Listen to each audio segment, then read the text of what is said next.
Hello everyone, Bella Malloy here, host and producer of Seek Travel Ride, back with you this week for another short midweek mini episode of Cycle Shorts. These episodes feature a listener and fan of the show sharing what it was like during one day of their own bicycle adventure. Before we get into today's episode, I just want to say a quick hello and welcome to all of our show's new followers. Seek Travel Ride has recently had a surge of new followers who are tuning into episodes just recently. I wanted to say welcome to the community, and the show has been going now for just over a year and a half. So take some time in your podcast player app, scroll through the back catalogue because I'm sure there are going to be bicycle adventures that you will be interested in there. The podcast is all about sharing the different adventure stories that our guests are taking. Sometimes that's bikepacking across a country or a continent. Sometimes they are going on multi-year journeys, cycling all the way around the world. And we also have guests who are pushing the limits in the ultra cycling endurance space, taking on huge events such as the Tour Divide as well as the Transcontinental and more. Whatever takes your fancy from a bicycle adventure point of view, there are sure to be a few episodes that you will probably like to listen to. So again, welcome to the show, have a look through the back catalogue and happy listening. Now for today's episode, we are featuring listener James Waitley, who is going to tell us about a day of his trip which occurred during a crossing on the Trans-America Bike Trail. Without any further ado, let's listen to James. Hello listeners, James here from Vancouver in Canada. Self-proclaimed cycling nut, now sadly fair weather rider at best. Now my story for today comes from day one of my Trans-America Trail ride back in 2012, a day that turns out to have changed my life.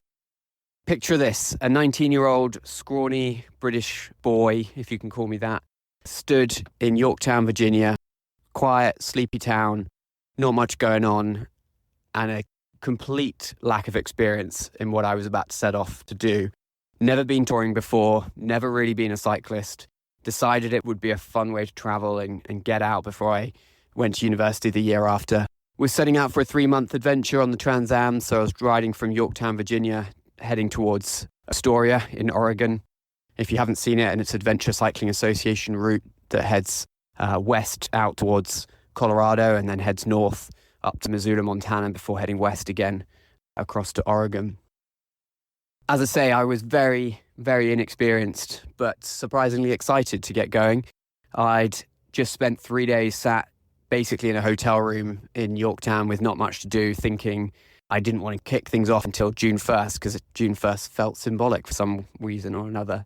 Blown all my budget for that week's accommodation on the hotel, thinking I would be jet lagged and try and acclimatise to where we were. In hindsight, I wish I'd just got going, but looking back on it now, those 3 days spent there turned out to make day one a very special one for me. As I say, setting out, I'd only planned to really ride around 50 miles a day. I hadn't really done all that much training. I was fully loaded with a pair of rear panniers, a handlebar bag.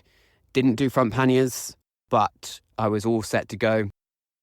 I'd actually met a few other individuals who were also about to set off and ride the Trans Am by chance. So we were there, stood on the beach, or I was on the beach ready to take sort of a selfie photo in front of the monument in Yorktown, Virginia, and then on the beach, ready to get going after the tide dip, and saw a big group of riders nearby.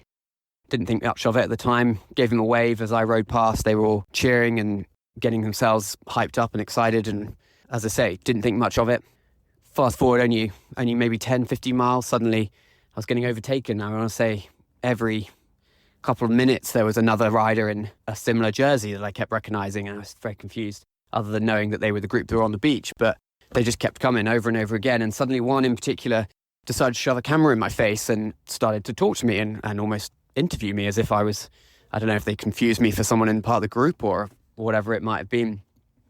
Turned out that individual has now become a lifelong friend of mine, Don Fraser, who is the founder of Bike the US for MS, which turns out to be the group that had all just ridden past me. Still didn't really think anything of it. They'd ridden on, didn't believe I'd ever see them again. They weren't self-supported. They had vans to carry their gear, so I thought they would pedal on much further and much faster than I ever would. So I get to about 2:00 in the afternoon, or not even that, probably 1:00, reach, I think I want to say Charles City or Charlestown in depths of nowhere of Virginia. Anyone that's ridden the Trans Am, you won't remember it. There wasn't really anything there. I hit the 50-mile mark for what I thought I would achieve each day. Sat there in the middle of a park thinking, is this really where I want to spend my first night? I had a quick look on the Adventure Cycling Association maps for what the next realistic town would be, and decided just to carry on and just see where I'd get to. I'm sure many of you who are tourers out there have that same sensation of, you may have had a plan for the day, but decide, actually, you know what? Here's not where I want to stop. I want to keep going. And if I hadn't made that one decision, I wouldn't have ended up bumping into Bike the US for MS at the church that they were staying at. I ended up staying at the church with on the Adventure Cycling Association maps. They have a lot of churches and town parks and things that anyone that's touring can stay at. So I pitched up, ready to stay, thinking no one was going to be there, and there they were. There was the whole team. And as I say, as a 19-year-old British guy, I hadn't heard a British accent for a while, and a couple of the team were from the UK, and it was nice to hear some familiar accents and some familiar stories of having travelled over with their bikes and their gear and what have you. At the time, I had no real experience with MS, with multiple sclerosis, or really any kind of group riding. As I say, I was very inexperienced at the time.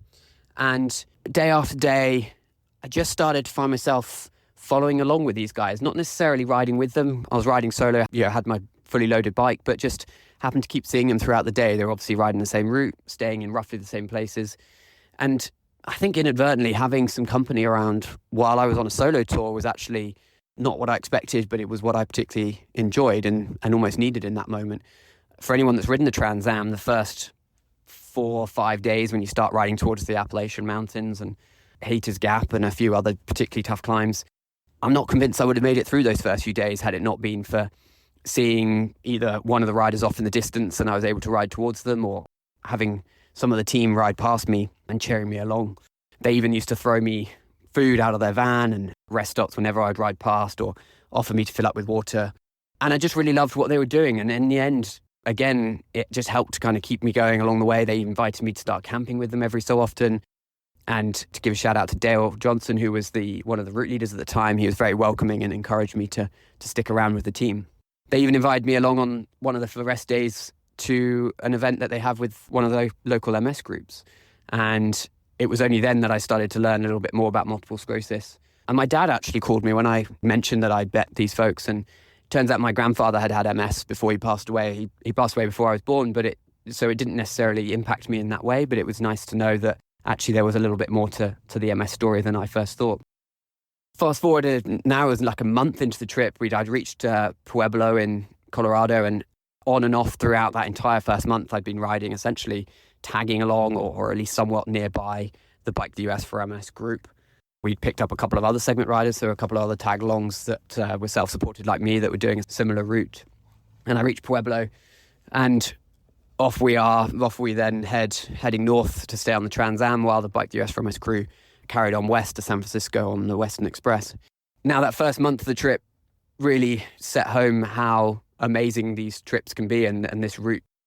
They had a lot of riders in their group who would never even consider riding across America had it not been for the support that they could get from the charity group and the organization. And they were volunteering there on their rest days and supporting people with MS along the way and meeting them. And I just loved what they did, and I loved what Don, the founder, was achieving out of his first experience. His mother had MS. He'd first ridden the Northern Tier back in 2007 and had set up Bike the US for MS ever since. And I just, that one day, that one decision from whether I would stop in Charlestown or Charles City, I can't remember which one it was, or whether I carry on that extra 10, 15 miles. If I hadn't made that one decision, following on from that, I wouldn't have then ridden with the team for the first month. I'm not convinced I would have got through the first week of the trip with how inexperienced and how unprepared I was for the ride. I mean, I blew out my tyre on day 4, for goodness sake. I hadn't even changed my tyres before the ride started. That's how inexperienced I was at the time. And I loved what they were doing so much, what Bike the US for MS were doing, that the year after I actually returned with Bike the US for MS and returned as a route leader and led then their Trans America ride across to San Francisco. I subsequently loved so much what they were doing that I went back to the UK and set up Bike the UK for MS. And there'll be more of that story on a longer interview coming up. But yeah, I ended up setting up Bike the UK for MS a few years later. And now where are we at? 12, 13 years later, I'm now the executive director of Bike the US for MS, having stayed involved ever since and run both Bike the US for MS and Bike the UK for MS. I certainly couldn't say that my life would be the way it is now had it not been for that one decision on day one of my 2012 trip across America, and it's completely changed the trajectory of my life for the better. And I now have lifelong friends around me who have been involved with Bike the US for MS from back then.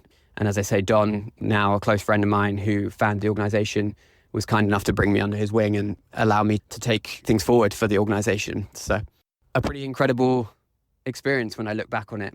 All that from one measly little decision. Thank you so much, James, for sharing your story there. My first reaction on hearing this was, wow, what a sliding doors moment you had, and just how much that has changed and shaped your life now. As you say, had you not made that decision on that first day to continue on, who knows what you would be doing right now?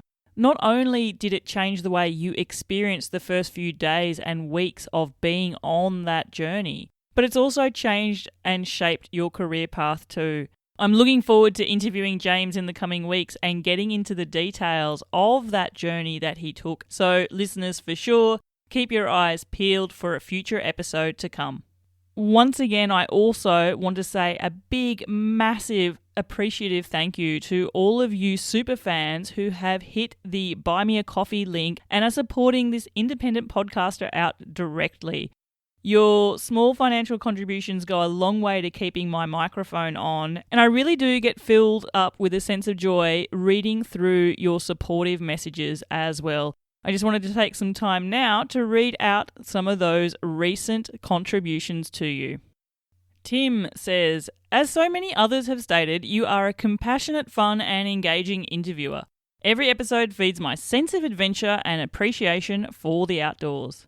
Thank you so much for your lovely words there, Tim. I'm glad that listening into our guest stories is feeding your sense of wanderlust and adventure, and I hope that you are going to be gearing up for your very own bike adventure soon to come too. John H. says, I really enjoy the content and presentation. I've just started listening and I'm enjoying the old and new episodes. Well, John, you've got a fair few episodes to trawl through in our back catalogue, and I'm sure you're going to find them all inspiring and entertaining as well. Carrie says, love your podcast, Bella. It keeps me motivated while I work to save money for my next bike adventures. Thanks so much, Carrie. I can't wait to hear where your next bike adventures will take you. Keep in touch with me and let me know where you are exploring on two wheels. Listeners, if you would like to support the show, the easiest way to do so is to click the link on Buy Me a Coffee, which you will see in the podcast show notes. Until the next episode, my name's Bella Malloy. Thanks for listening.